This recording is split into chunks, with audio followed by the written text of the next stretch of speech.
नमस्ते दोस्तों। राम की अवधारणा श्री राम जी की कथा सुनने के लिए आज हम मिलते हैं फिर से नीरजा तिवारी जी से। जय श्री राम। जय श्री राम। जय श्री राम मित्रों।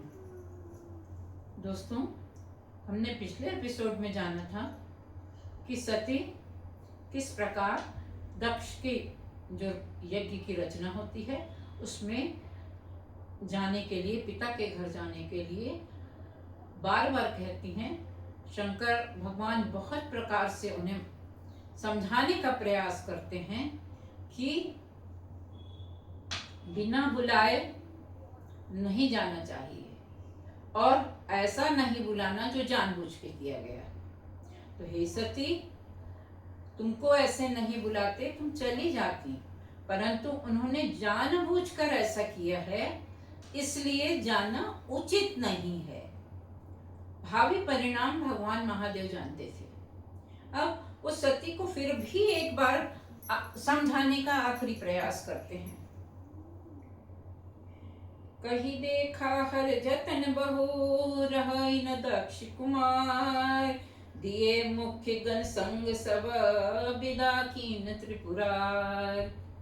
बहुत प्रकाश से सती को समझाया, परंतु सती मानी नहीं। और तब शंकर ने देखा कि अब कुछ भी बात बनने वाली नहीं है, तो छोड़ दिया।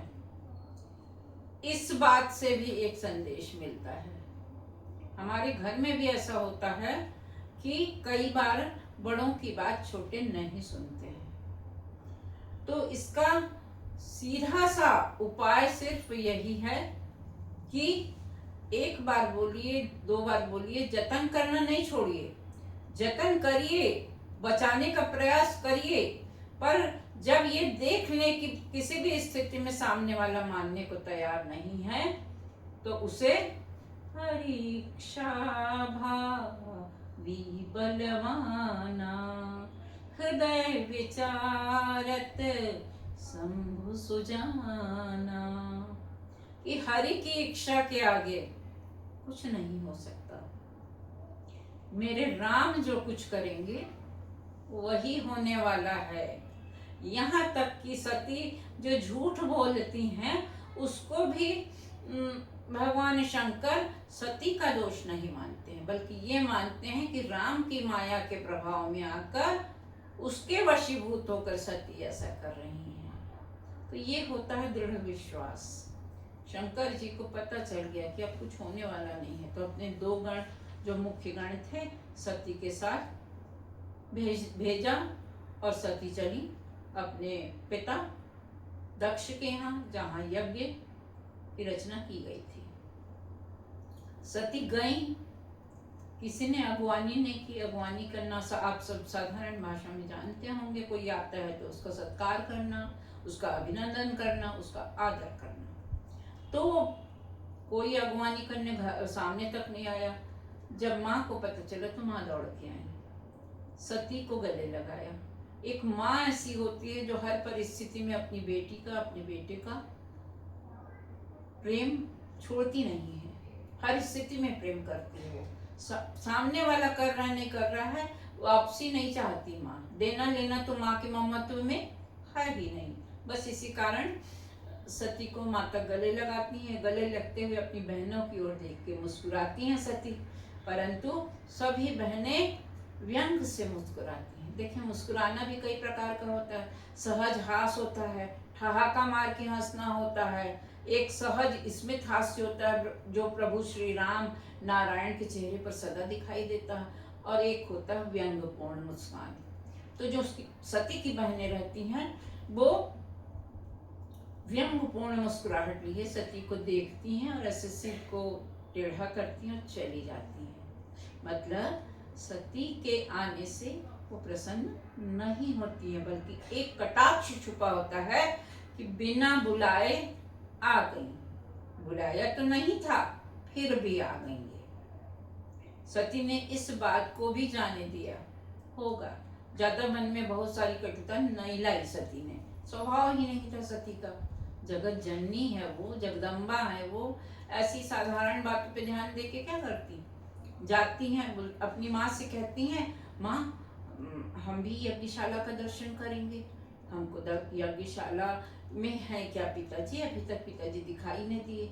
और पिताजी ऐसे हैं जो सती की आवाज़ तो सुन रहे हैं पर जानबूझकर नहीं आए, क्योंकि उनको तो सती से मिलने में कोई इंटरेस्ट ही नहीं था।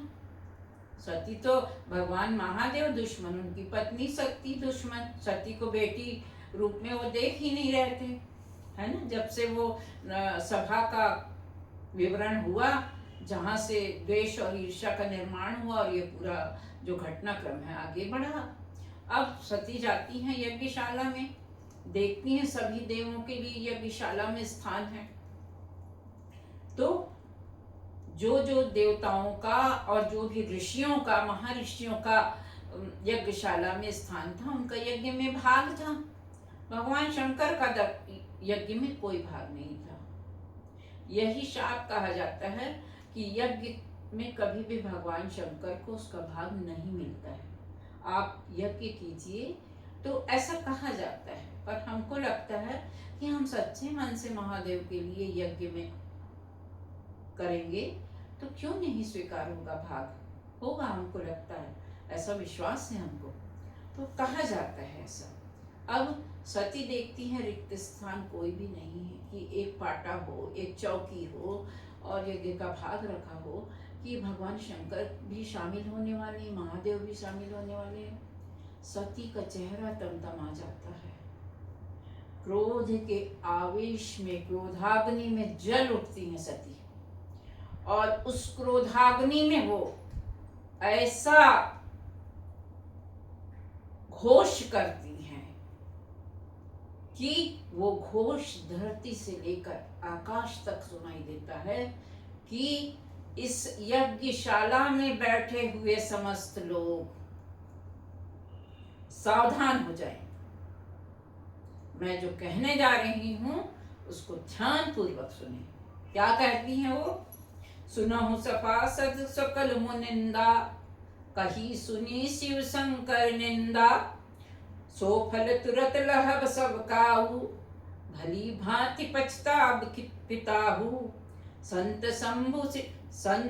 शंभु श्रीपति अपवादा, सुनिए जहाँ ता असि मर जादा, काटिता सुज जीव जो बसाई, श्रवण मुनिनत चाली आई, जगतात्मा महेश पुरारी, जगत जनक सबके हितकारी, पिता मंदमति निंदत तेहि, दक्ष शुक्र संभव यह देहि, तजिहं तुरत देहि न तेहि हेतु, उर्धर चंद्र मौलि वृष केतु, अस कहि जोगी अगिन तनु जारा, भयउ सकल मख हाहाकारा। तीव्र क्रोधित भरे स्वर में घोषणा करती हैं सती, हे सभासद, महर्षियों, देवताओं, सुन लो, सावधान हो जाओ। ये न समझना कि निंदा करने वाला अपराधी होता है। मेरे निंदा करने वाले पिता के साथ हो लिए आप लोग, तो जितने अपराधी मेरे पिता हैं निंदा करने में मेरे पति की, उससे ज्यादा अपराधी आप लोग हो, क्योंकि आपने मुंह को बांध के अपने कर्णों को खुला छोड़ा उस निंदा को सुनने के लिए।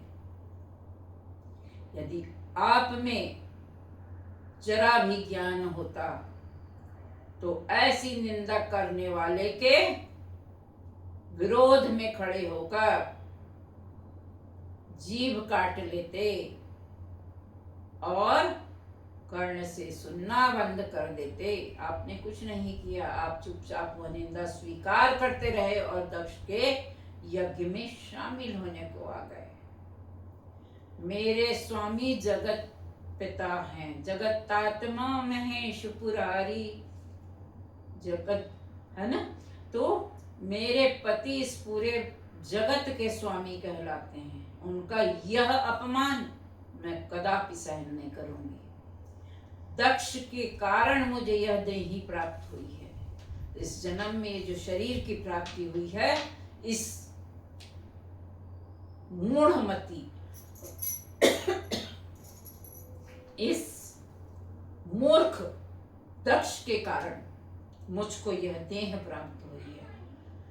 मैं इस जगत में इस देह के साथ दक्ष की पुत्री के रूप में जानी जाऊं, ऐसा मैं नहीं चाहती। मैं तुरंत इस देह को नष्ट कर दूंगी, उस कारण को ही नष्ट कर दूंगी जिस कारण मुझे यह देह प्राप्त हुई है। अपने दाहिने हाथ के अंगुष्ठ में योगाग्नि जलाती हैं और उस योगाग्नि में जलकर सती भस्म हो जाती हैं।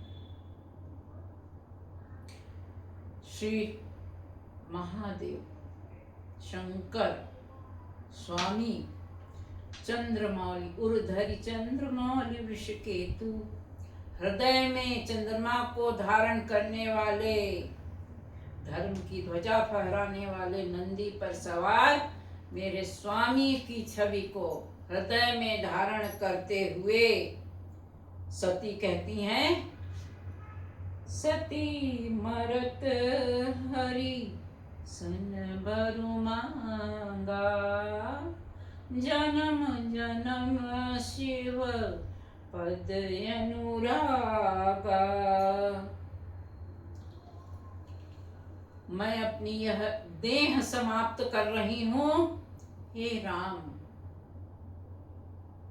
सती मरत हरि सन वर मांगा। मरते मरते योगाग्नि में भस्म होते होते सती ने राम से, हरि से, नारायण से वर मांगा। जन्म जन्म शिव पद अनुरागा। प्रत्येक जन्म में, इस जन्म में नहीं, इस जन्म में तो चंद्रमौली वृषकेतु को हृदय में धारण करके देह समाप्त कर रही हूँ, और जितने जन्म होंगे मेरे शिव के चरणों की अनुरागी, शिव के चरणों में मेरा प्रेम अखंड बना रहे। भगवान नारायण सती को वरदान भी देते हैं। आगे की कथा में भगवान नारायण का वह वरदान किस प्रकार उमा, शैलपुत्री, हिमालय सुता के रूप में पार्वती जन्म लेती हैं, आगे की कथा वहीं से। आज इतना ही। जय श्री राम। दोस्तों, तो आज की चर्चा में हमने जाना कि सती क्यों हुई और उनका भस्म होने का कारण क्या था। तो मिलते हैं अगले वीडियो में। हमारे चैनल को सब्सक्राइब करना ना भूलें। जय सिया राम।